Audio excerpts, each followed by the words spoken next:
అలాగే ఇంకొక సోదరిమణి తెలంగాణ జాగృతి నాయకురాలు శ్రీమతి కవిత గారు, అలాగే ఇంకా రాబోయే వాళ్ళు కూడా మన పెద్దవాళ్ళు చాలా మంది ఉన్నారు. ఇప్పుడు ముందు ఆమెను సన్మానం చేస్తాము. విమకల గారు కూడా మాట్లాడతారు. కృష్ణయ్య గారు ఆర్ కృష్ణయ్య గారు, అలాగే మన కేంద్ర మంత్రి కిషన్ రెడ్డి గారు, మిగతా ఇంకా ముఖ్యమంత్రి గారు వారు కూడా వచ్చే అవకాశం ఉంది. కాబట్టి వేరే కార్యక్రమంలో బిజీ ఉన్నారు. కాబట్టి ఆ కార్యక్రమం చేసుకొని వస్తారని సమాచారం ఇచ్చారు. కాబట్టి మీ అందరూ కూడా శాంతియుతంగా ఉండి ఈ కార్యక్రమాన్ని కొనసాగించాలని నేను తెలియజేస్తున్నాను.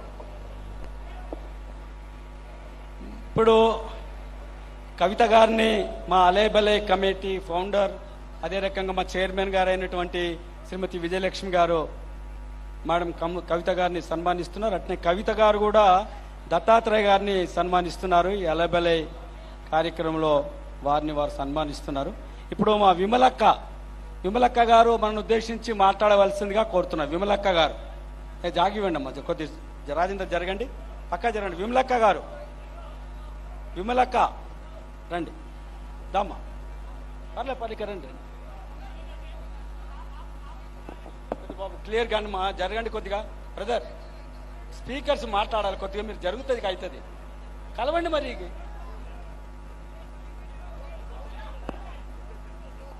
ఎంతసేపు చెప్తావు? 2 గంటలా మాట్లాడతావు? పొన్నం ప్రభాకర్ అన్న మాట్లాడుతావు.